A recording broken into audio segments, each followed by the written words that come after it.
A Política, Aristóteles, texto integral, narração Alisson Trindade. Livro 2º, capítulo 3. Tenho mais ou menos as mesmas observações a apresentar sobre o Tratado das Leis, composto posteriormente. Também será mais conveniente nele não parar senão por um momento para examinar a forma do governo proposto. Na República, Sócrates só trata de um modo preciso certos pontos bem reduzidos sobre a comunidade das mulheres e das crianças, a maneira pela qual deve ser estabelecida a propriedade e a ordem que deve presidir a administração do Estado. Ele divide o povo em duas partes, os lavradores e os guerreiros, e forma entre estes uma terceira classe que resolve os negócios do Estado e exerce a autoridade soberana. Os lavradores e os artesãos são excluídos de todas as magistraturas, ou tomarão parte em alguma. Têm eles o direito de possuir armas e concorrer para a defesa do Estado? Isso é o que Sócrates não decidiu, mas ele acha que as mulheres devem participar dos trabalhos da guerra e receber a mesma educação que os guerreiros. O resto do tratado só contém digressões estranhas ao assunto ou detalhes sobre a educação dos guerreiros. O Tratado das Leis, ao contrário, só contém, por assim dizer, disposições legislativas. Sócrates pouca coisa diz do governo propriamente dito, e querendo que a forma que ele propõe seja aplicável a todos os estados, é levado pouco a pouco a reproduzir o plano da sua primeira república. Com exceção da comunidade das mulheres e dos bens, ele faz nos dois tratados idênticas prescrições. Mesma educação, mesmo direito vitalício a todos os guerreiros de executarem trabalhos úteis à sociedade, mesmo regulamento para as refeições públicas. Apenas no segundo projeto, diz que é necessário que as mulheres também tenham refeições comuns. E eleva para 5.000 o número de guerreiros, que no primeiro não vai além de 1.000. Os diálogos de Sócrates são, pois, eminentes, cheios de elegância, originalidade e pesquisas profundas, mas é difícil, talvez, ser tudo neles igualmente belo. Além disso, não é preciso dissimular que tamanha multidão precisaria dos planos da Babilônia ou outro imenso território para alimentar na ociosidade 5.000 homens, sem contar esses bandos de mulheres e de criados que formam um número não sei quantas vezes maior. Sem dúvida, tudo se pode imaginar à vontade, exceto o impossível. Diz Sócrates que o legislador, ao compor suas leis, deve ter sempre os olhos fixos em duas coisas, o país e os homens. Seria preciso acrescentar que ele deve também estender seus cuidados aos países vizinhos, se quiser que a cidade tenha uma existência política, porque é necessário que ela tenha à sua disposição tantas armas quantas lhe são necessárias, não só para a guerra interna, como ainda para a guerra exterior. E supondo-se que se quisesse evitar que os cidadãos adquirissem hábitos militares tanto na vida privada como na vida pública, não menos necessário seria, no entanto, que eles estivessem em condições de ser temíveis ao inimigo, não só quando este viesse atacar e invadir o país, mas também quando fosse obrigado a abandoná-lo. Deve-se considerar ainda se não será melhor fixar a extensão das propriedades de outra forma, e de um modo mais racional.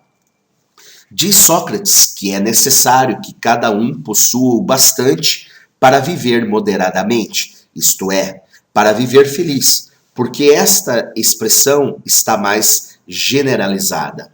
Mas pode-se levar uma vida sóbria e, no entanto, infeliz. A definição teria sido melhor se ele dissesse viver sobriamente e de um modo liberal. Se tocar separadamente cada uma dessas condições, a liberalidade seguirá a miséria.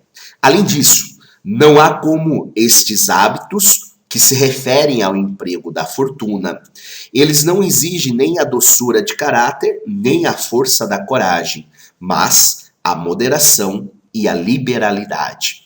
E de tal modo que é necessário que só elas regulem o uso que se faz da riqueza. É ainda bem estranho que, estabelecendo-se a igualdade das prioridades,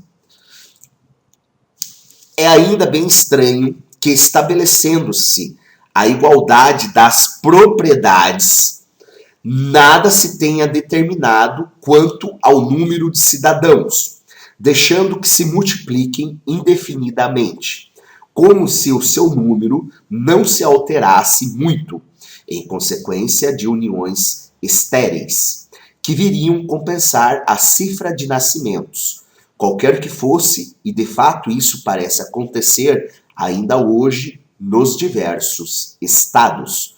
Bem necessário seria que, se esse resultado fosse exato em nossas cidades, tais como elas existem.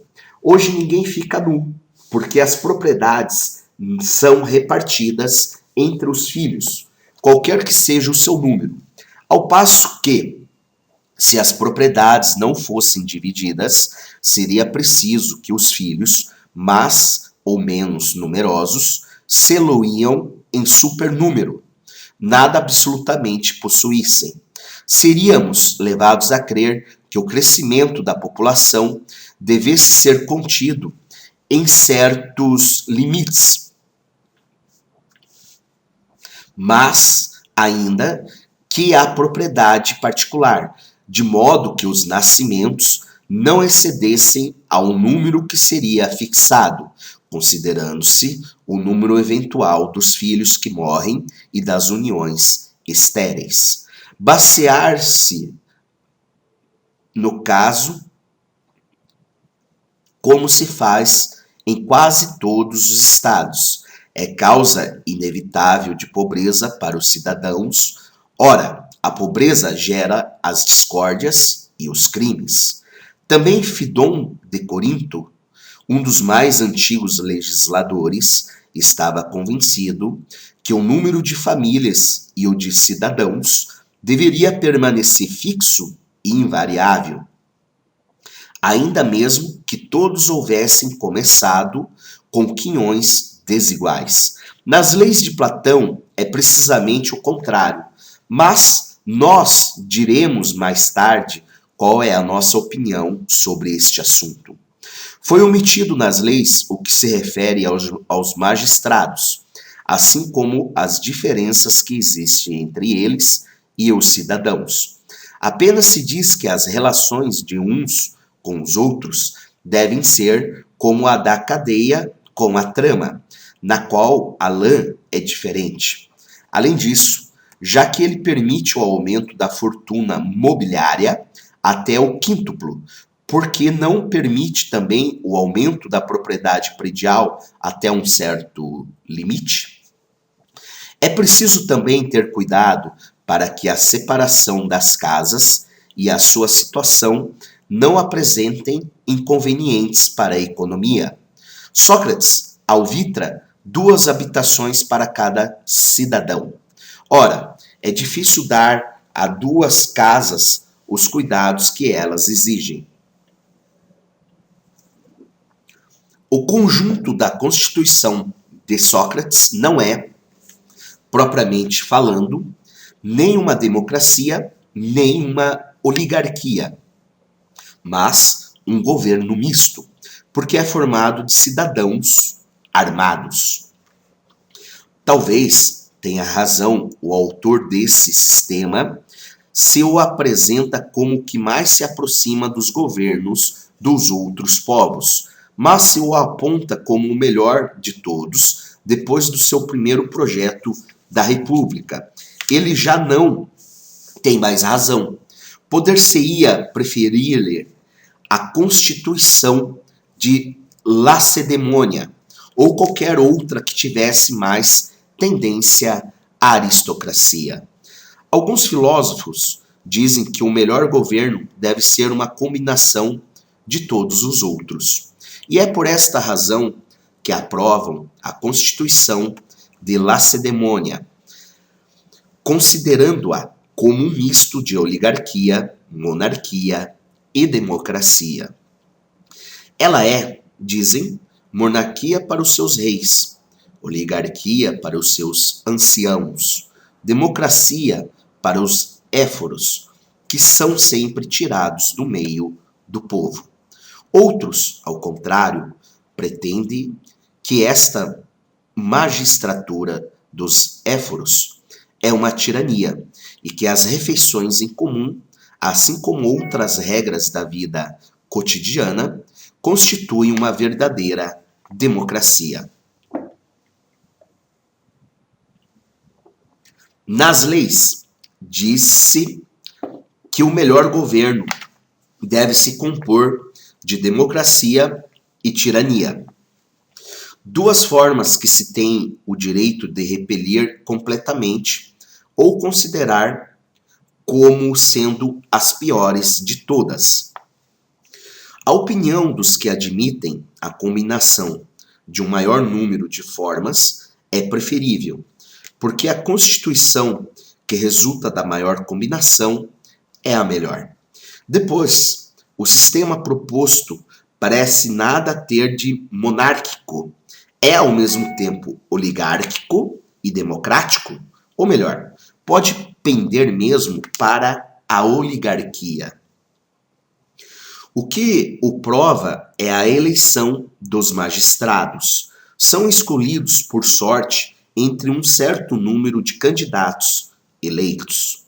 Este modo de escolha tanto pode pertencer à democracia como à oligarquia. Mas impor aos mais ricos a obrigação de comparecer às assembleias, apontar os magistrados e delas dispensar outros, isso tem qualquer coisa de oligárquico.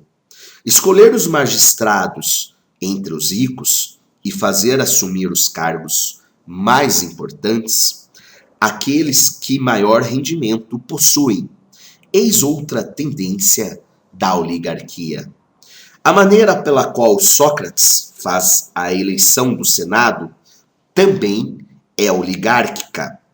A lei obriga todos os cidadãos a votarem, mas escolhendo os candidatos na primeira classe do censo, escolhendo ainda um número igual na segunda classe e em seguida na terceira. Apenas aqui a lei não obriga todos os cidadãos da terceira e da quarta classe a apresentarem o seu voto. E para as eleições do quarto censo e da quarta classe dos habitantes, só se exige o voto dos cidadãos da primeira e da segunda classe. Diz, afinal, Sócrates, que é preciso igualar o número de todos os eleitos para cada uma das quatro classes do censo. Os cidadãos das classes onde o censo é mais considerável serão, pois, mais numerosos e influentes, porque muitos cidadãos das classes populares só votarão se a isso forem obrigados por lei.